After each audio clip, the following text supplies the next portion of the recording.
500 BC is at Good evening, Earth. Jericho. This is Adam Sturch broadcasting from the now Mushroom Ranch in Taos, New Palestine. Mexico. And what is it?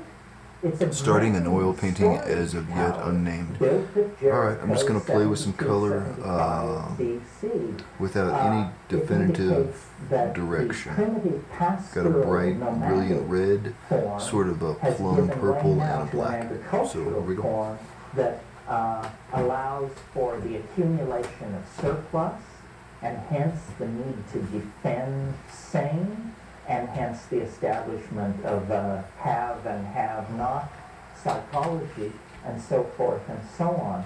So all of the institutions that we now must attempt to reform and grapple with began then.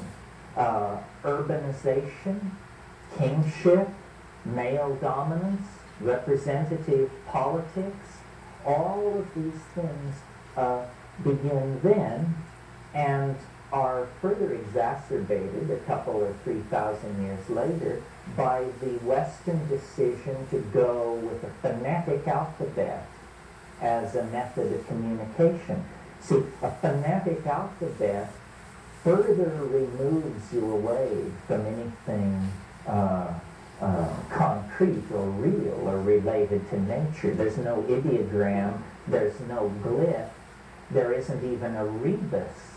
There is simply an abstract symbol which stands for a sound. I mean, this is about as far away from the hands-on approach of language that you could get. Well, the culture that made these decisions, which is our culture, the culture of Europe and the ancient Middle East, has evolved into the dominant culture on the planet and has put in place institutions like science and so forth and so on. Our metaphors have grown ever more cogent in their ability to manipulate matter and energy as they have evolved less and less relevance to ourselves. So now we have ideological systems of tremendous power that none of us can understand or relate to, which is a kind of an odd relationship to knowledge, since knowledge is supposed to be an experience of empowerment, not an experience of disempowerment.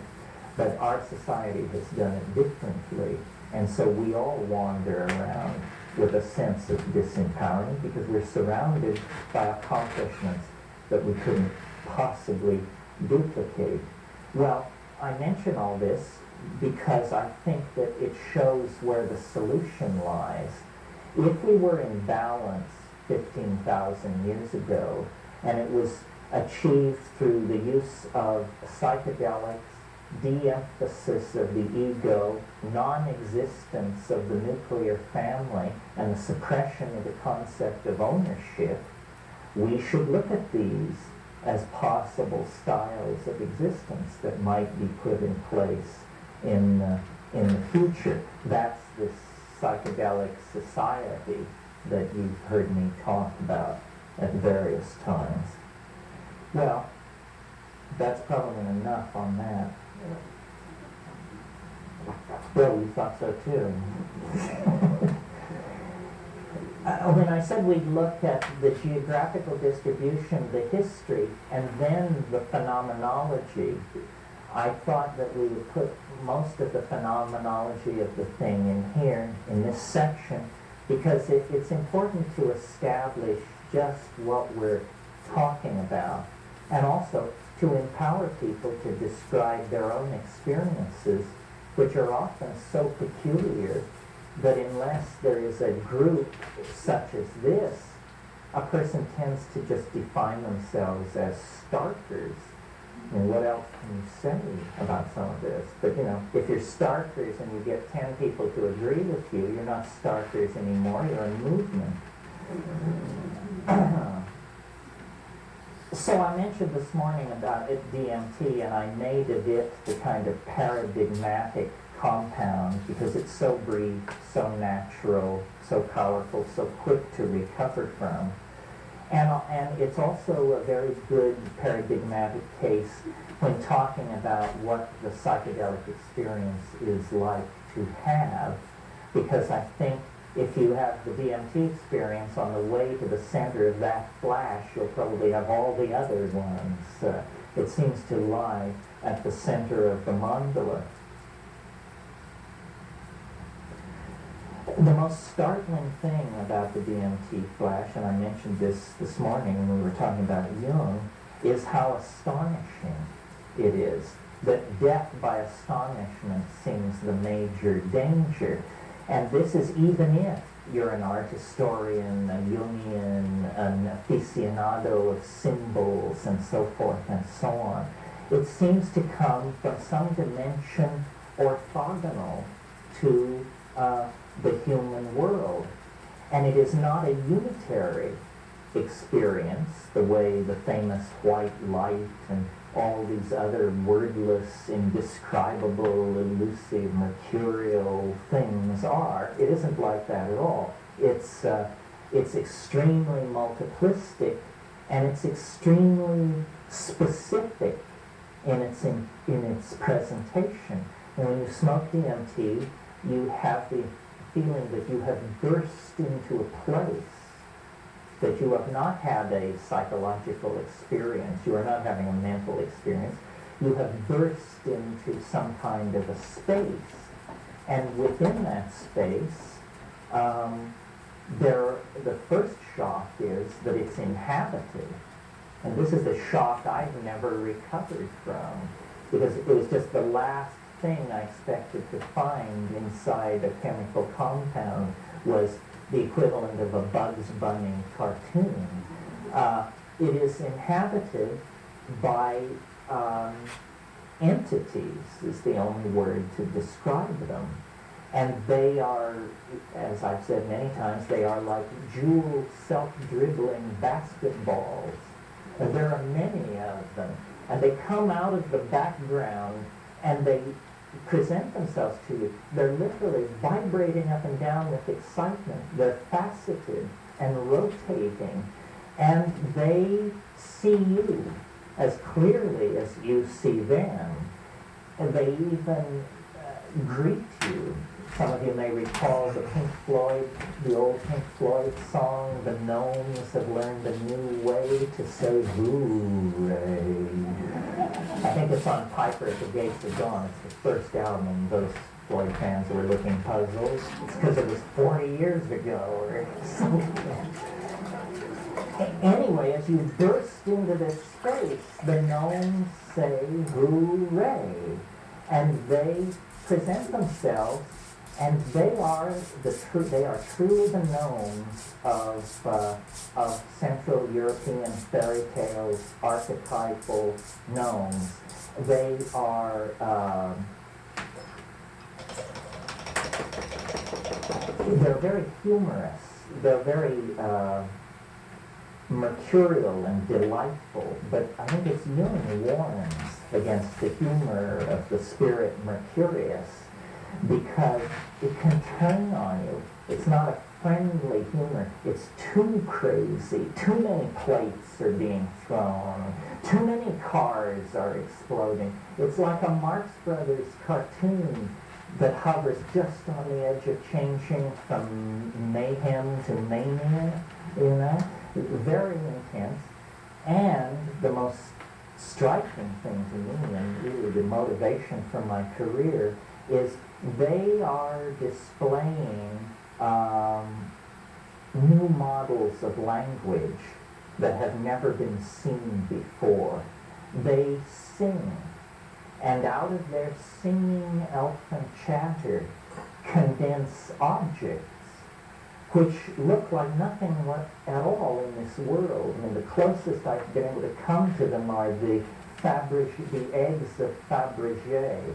You know, these constructs in sapphire and ivory and crystal and vitreous glass that the French designer Fabergé created. Well, these things are like that, but they're like that raised to some excruciating pinnacle of completion, because as they show you these objects, you know beyond any possibility of contravention that if a single one of these objects were to exist in this world, it would change this world forever. If a single one of these objects were to exist in this world, we would spend 1,000 years studying this object.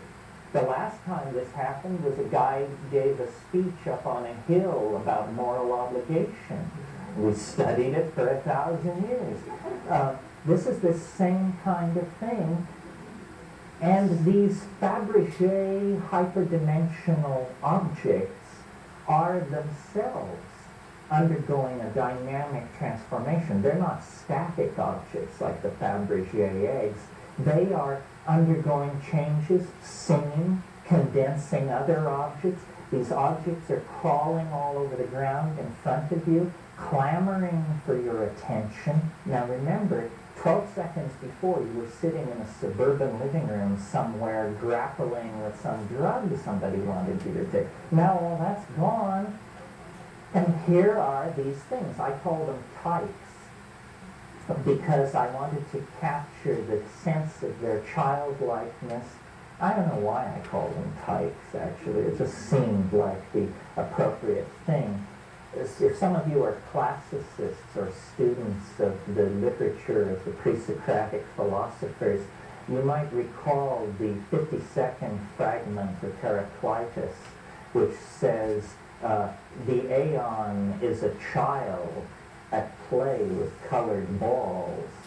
The aeon is a child at play with colored balls. And when you break your way into the presence of the aeon, it's extremely, I don't know, it's upsetting. You can't believe it's happening. There's a lot of cognitive dissonance. You could believe this if it just weren't happening to you. And there is this tremendous affection and interest in humanity, and then there is urgency, a lot of urgency. The types want to initiate you. They have a message. And the message is, you can do what we are doing. And what they're doing is using their voices to make physical objects condense out of the air. And they're saying, you can do this. Do it. Do it. Do it. And they're on you. And they jump in and out of your chest, which is something that is described in the Amazon too, the hikule, in the tryptamine snuff cults of the Yanomama. They jump in and out of your chest, and they are saying, do this thing, do it, suspend your belief, and eventually you do it. You discover that you can drop the filter of meaning, that your voice can move back several registers, and out comes elf chatter. And this elf chatter is able to wring the air in front of you like a washcloth and get alchemical gold to drip out of the air and to begin to condense in front of you. Well, by this time, most people would like to call time out so they can make phone calls to various philosophers. But there is no time out. It just keeps going. And these things have the aura of strangeness, of alienness is palpable. There's an emotion in there that we just don't have in this world because it's composed of unbelievable alienness in the presence of unbelievable familiarity. It's an ecstasy that is a coincidentia oppositorum. Simultaneously, it is both what it is and what it is not. And the human mind can't handle that. That's called cognitive dissonance. I mean, you just go into a conniption fit of some sort. Well, the very first time I smoked DMT in 1967, with absolutely no expectation, this happened to me. And it has happened every time since. And then I've had occasion to observe people taking DMT in countries where it's legal. And what I see is there is an archetype which surrounds DMT, which you must make your way through it. But at the center of the archetype is not present, and only the alien is present. The archetype is that of the circus or the carnival. The carnival. Think for a moment about the carnival. It has two aspects. One is blazing light and activity. At the center of the triple ring, the lady in the spangled costume is high above the main floor, and the lions and the tigers and the clowns are parading around. That's part of it. But it has another aspect. Just off to the side of the big tent, there are the sideshows, the hoochie-coochie dancers, the two-headed man, and so forth and so on. In other words, there's this kinky, peculiar, shadow side of it. And I often, if any of you are fans of the film of Federico Fellini, here's a man who understood the archetype of the circus and how, if you remember in Amarcord, that circus, or if you remember in Giulietta di Spiri, the flaming doorway into the room with the bed springs and the crepe paper flames. These are carnival images that relate back to DMT. When you finally come into the center of it, these are all seen to be veils. It veils itself that way because that's how it's the old candy to the baby routine. It treats us as people who would like to go to the circus. And then it takes us to the circus. But then there is a revelation beyond that. And I don't know how many people present in this room have confronted the thing I'm talking about. I always, at this moment, am aware that some people are saying, my, doesn't he perfectly get it? And other people are saying, huh? What is this? What is this guy talking about? The point I want to make is it's real. It's not vague. You don't have to strain for it. Nobody wonders whether or not it happened to them. It's just like somebody walking up to you and taking you by the arm and saying, there's something I insist on showing you. Come this way, please.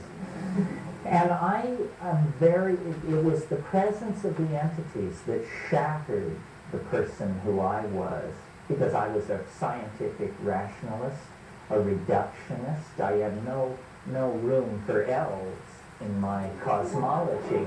And here they were, hundreds of them. So it seems to me that this is a central question that shamanism has always dealt with, perhaps not with the kind of ontological sophistication that we imagine ourselves to have, but this is the question that must be asked. Who's in there? Who is this? There are at least three possibilities, and I'm not sure which is the most conservative. The first possibility is that we don't understand how the world is constructed, and that, in fact, there is a parallel universe running alongside of ours, full of elves who use a language to make objects.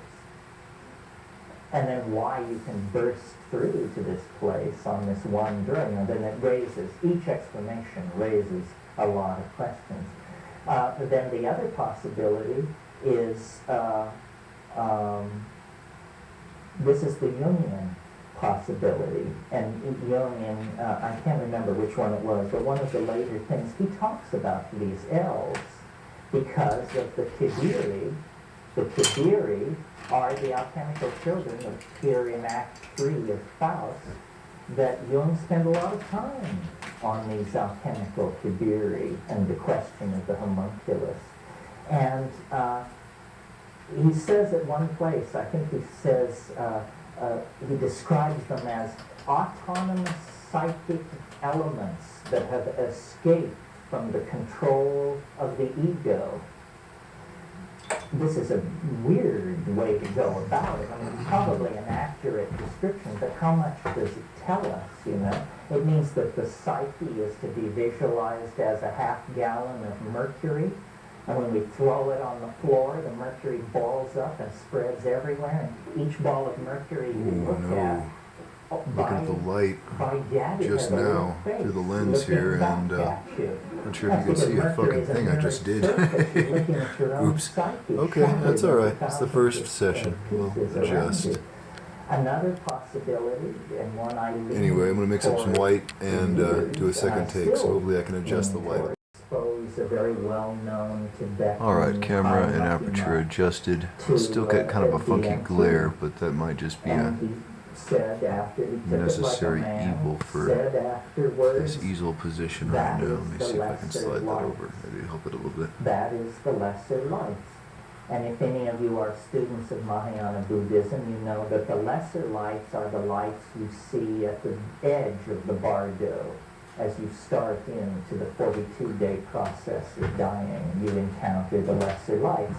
This guy was saying to me, you cannot go further in the body and have any expectation of returning. In other words, once you see the lesser lights, you have stretched the umbilicus to matter to the breaking point. If you go one step further, it's eternity for you. Well, I don't know how I feel about this. The head type, I've had to then ask myself, the head type, is that me? Do you actually encounter your dead soul? Is there a dimension where you are both simultaneously dead and alive, both simultaneously witness and observer? I don't know, but I certainly think that if we're going to use a conservative explanation for these things, the only theory more conservative than that they are dead people is the theory that says that they are nothing whatsoever, and that just simply will not serve. I think it would come as a tremendous surprise to 20th century civilization if, orthogonal to all our expectations of space flight and virtual reality and all this techno-schmechno stuff that we're lining up in front of us, there would be a broadside from 90 degrees out of the unexpected, and it would be a doorway swinging open into the realms beyond organic existence. I resisted this fiercely, but I just don't know what we're going to do with these DMT creatures if we don't, try to find a rational explanation. And any rational explanation will be exotic, because the facts of the matter are exotic. Those of you who have not had this experience, who are sitting there thinking it would never happen to me, you're full of it. It will happen to you. This doesn't require the willful suspension of disbelief. This doesn't require a pure heart or dietary prescription. No, this is part of the human birthright. And the fact that we deny the existence of a non-human entity, intellect and intelligence on this planet is just part of our heritage from rationalism. And, you don't have to take it very seriously, because rationalism, the philosophy that gives us permission to deny the invisible world, you know who founded the philosophy of rational materialism? When you take it, Aristotle was early. I think I give credit to René Descartes for modern materialism and rationalism. Well, you know who told René Descartes to found rationalism and materialism?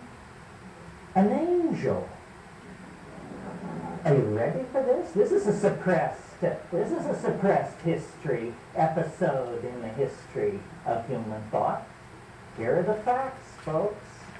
1619.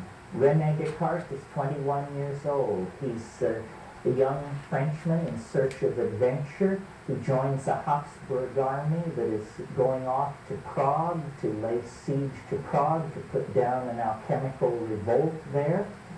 They kick butt on these alchemists, win the war, and they're on their way back to France.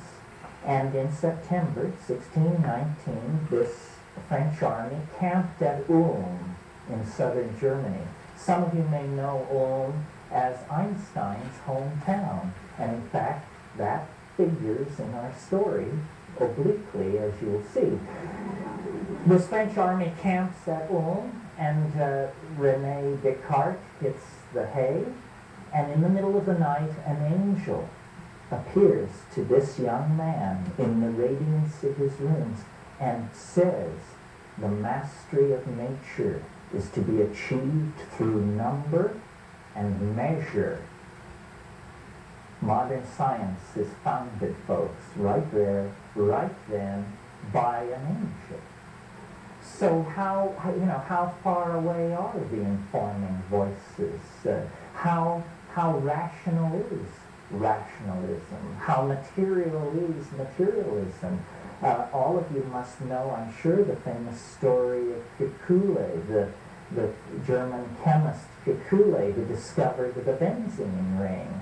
He was struggling with this problem in physical chemistry, could not figure it out, fell asleep in his study, and the Ouroboros serpent appeared before him in his dream and took its tail in its mouth.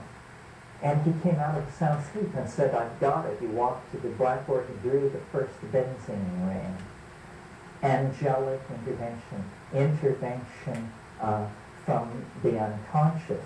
So the point of all this is to suggest that human history is completely interpenetrated by the peculiar, the non-human, that which has intentionality and affection for mankind, for humanity.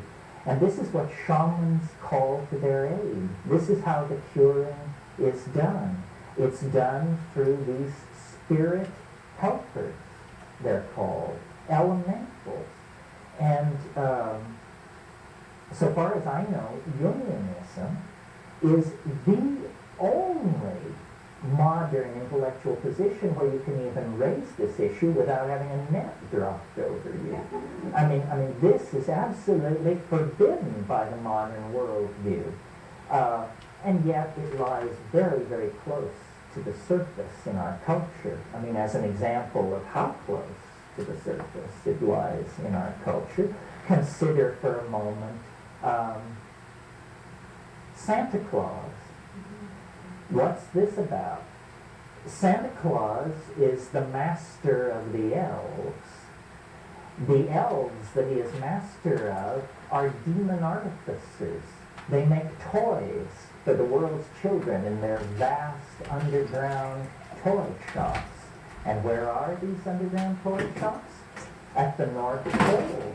I don't have to tell a room full of Jungians that the North Pole is the axis mundi, Yggdrasil, the magic world ash, the center of the mandala. What are the colors of Santa Claus? Red and white. The colors of Amanita muscaria. Absolutely. What is the titulary animal of Santa Claus? Reindeer. Reindeer are very central to the Amanita muscaria cult because reindeer eat the mushroom and then excrete their urine, and this is thought to be a cleaner and easier way to take the mushroom than to take it on the so-called first pass. The second pass is after the reindeer have had it. Just an anecdotal aside, if you're ever in the Yakut Basin, one of the great perils of the intoxicated Amanita user is to crawl out of the yurt in the middle of the night to take a leak in the snow, and before you can back off, the reindeer come and knock you headlong because they want to get to this Amanita-flavored snow.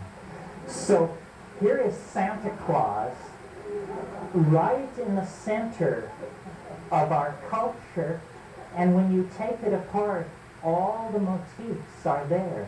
The demon artificers, the elves, the cosmic axis, the magical flight, I mean, it's a beautiful example of the preservation of pagan psychedelic use into a modern context.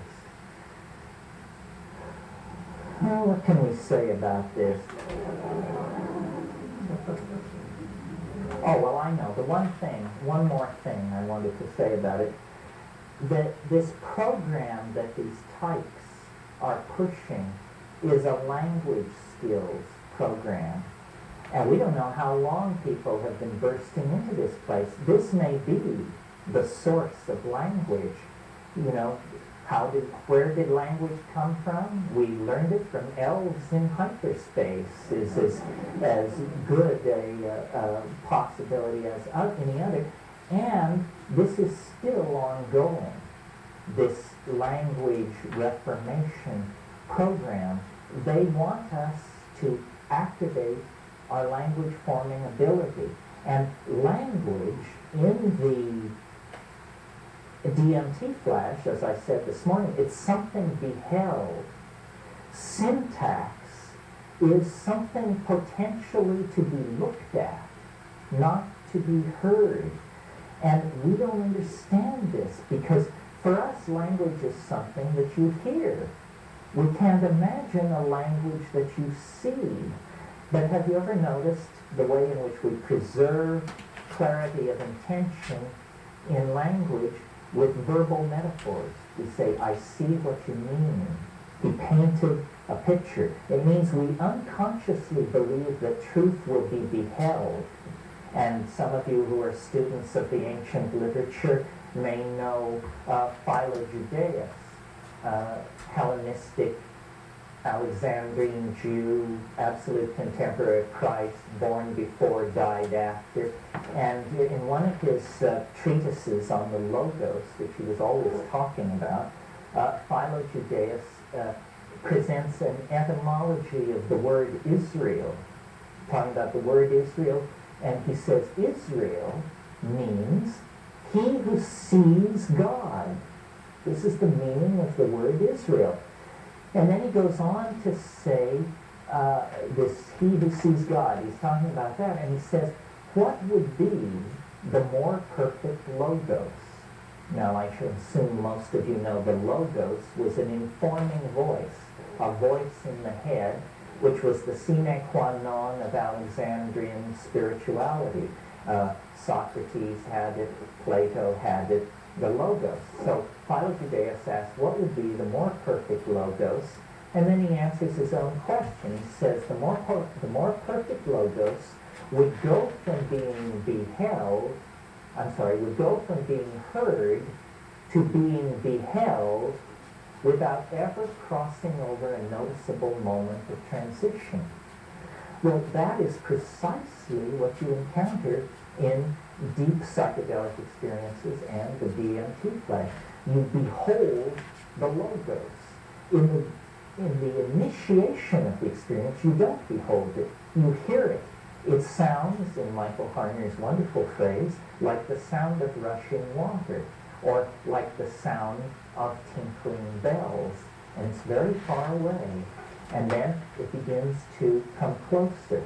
You begin to form a picture of it in your mind the way you would form a picture of a Nepali marching band if you just heard it about a half mile away, and the pa, and it's getting bigger, coming closer. This is the elk parade, and when it finally comes into view, it actually goes without ever passing over a noticeable moment of transition from being heard to being seen through the phenomenon of approach. You hear it before you see it, then you see it far away, then you see it very close, and when you see it very close, who cares what it sounds like because you're seeing it.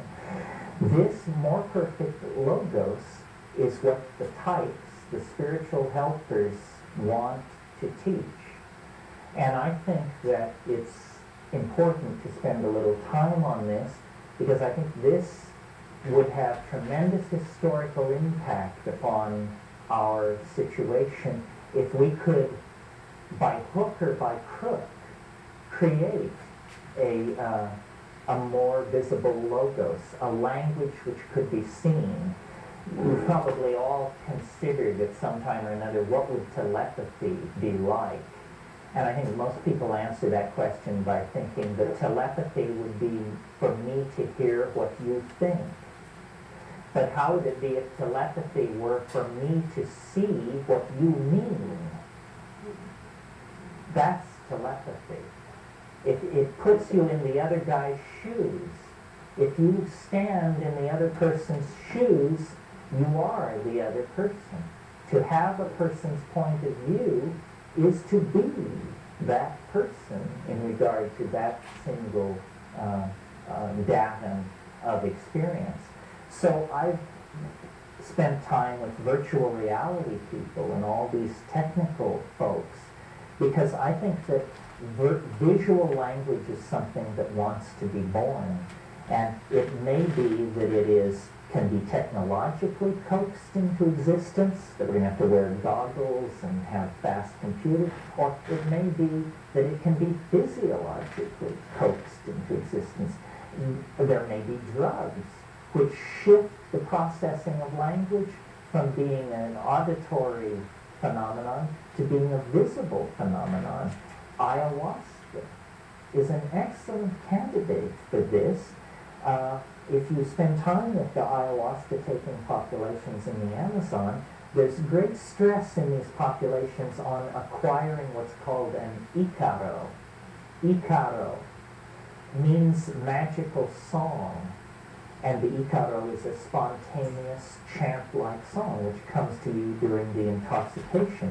The thing that's interesting about these icaros is that they are critiqued as visual objects, not as sound. People never say of an icaro, it sounded beautiful. They always say, it looked lovely.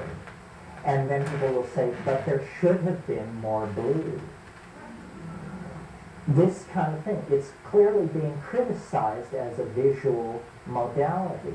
Well, I think that these ayahuasca-using people are at the cutting edge of evolution. They are forcing the evolution of the modality of language. It may be that the processing of language is not hardwired, not physiologically wired. It's a software function having to do with culture, language, upbringing, and so forth. Because some people claim they are great visualizers and that they do think visually and so forth. And we have no reason to deny it.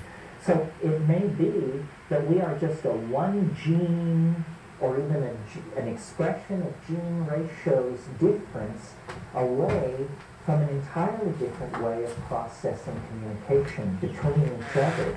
And this is what the New Age, the end of history, the anticipation of this great breakthrough that we can feel but not really outline is about. If that seems far-fetched to you, you should notice how far-fetched the original emergence of language must have been. Because I think people were fully people and totally mute, or unable to articulate a thought. And then either an accumulation of neurons or some synergistic effect was brought into play, and lo and behold, spoken language emerged out of that. Well, something similar could happen to us. In the morning session, I talked about the forced evolution of language, paying attention to our language. I really think that the way to think of these psychedelics is as catalysts for the imagination. If any of you are chemists, you know a catalyst is something that when you add it to a chemical process, the process is tremendously speeded up. But in the end, the catalyst is not destroyed. The catalyst is reconstituted at the end. So psychedelics, one way of thinking of them, is as a catalyst for cognition. The original description of psychedelic drugs was they were consciousness expanding drugs. Well, if we take the idea that they are consciousness expanding seriously for even a moment, then we have to put a lot of attention in on this, because it's the absence of consciousness that is murdering us and our planet. We need all the consciousness we can get. We need to wring it out of computers, get it out of plants, raise it in ourselves and our children. Wherever we can get it, we need it. And the present, the present situation with the planet is very dire because of us. Our unchecked evolution in a single direction along the gradient of culture has now created a toxic planet that is an endangered planet. Since this situation has arisen entirely within the confines of history, aren't we going to have to look outside of history in order to redress this problem? I think so. And when we do look outside history, then we find the institution of plant shamanism there, waiting to inform us, to educate us, and to show us how to set our a course out of the present dilemma. I don't think we can find our way out by ourselves. I don't think we can get high by ourselves, and I don't think as a species that we can save this planet by ourselves. We have to have a partner. We have to get an ally into this situation. Just in closing, and as an example, the mushroom has a tremendous problem-solving ability. And because we can talk to it, we can ask it questions. We can actually get a non-human perspective on human problems. A few weeks ago, I made this statement before a group of people somewhere, and after the talk was over, somebody came up to me and said, well, so why don't you ask the mushroom how to save the world? And I just put it off, thought it was the wrong attitude. But then later I wondered about this question, how to save the world, and I thought, well, maybe I've been too circumspect with the mushroom. Maybe I should just put it to it. So I carried out the experiment and put to them, how do we save the world? And now I don't offer this as the solution. I'm going to tell you the mushroom's answer so that you can see how our backs aren't quite to the wall yet. There are still avenues to be explored. I said to the mushroom, how can we save the world? There was a hesitation of 1/3 of a second, approximately, and then the mushroom said, no woman should raise more than one natural child. And I said, what? It said, no woman should raise more than one natural child. So I took that home with me, and I thought about it. Here are the consequences of following that piece of advice. The population of the earth would be cut in half in 50 years.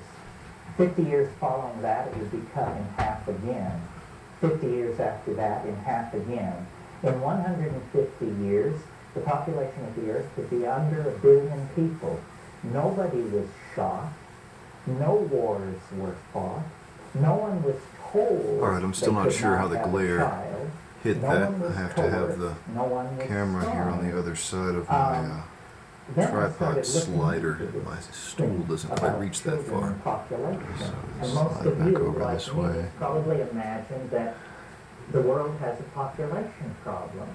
And this population problem is going on in But that was a lot of fun. Bangladesh. So it's looking a little Verdun or So I looked into it, and I got a Chagall-ish, surprise actually. for you. Not quite so in its color tone. A child Colors and born in tone, America but a little bit in its composition and technique.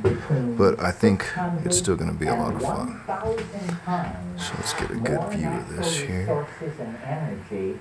Oh yeah, let's keep it this way so it's not confused to a final cut. And you met a woman, a young woman of childbearing age, and she told you that her ambition in life was to have 1,000. So as you can see, it ended up being a Pegasus figure with a shield, a big snake, demon kind of thing, an angel, a moon, and a dark spot. So I'm going to develop that. I think that's a fun start. But that's it for the moment because it's super saturated and I can't put any more color on it without just turning it all to mud. So have a good night, Earth. Thanks for watching. That's Adam Sturch broadcasting from the Mushroom Mansion, Taos, New Mexico, working on oil painting. Still as of yet untitled. I'll probably think of something by the time I get it all worked up and posted.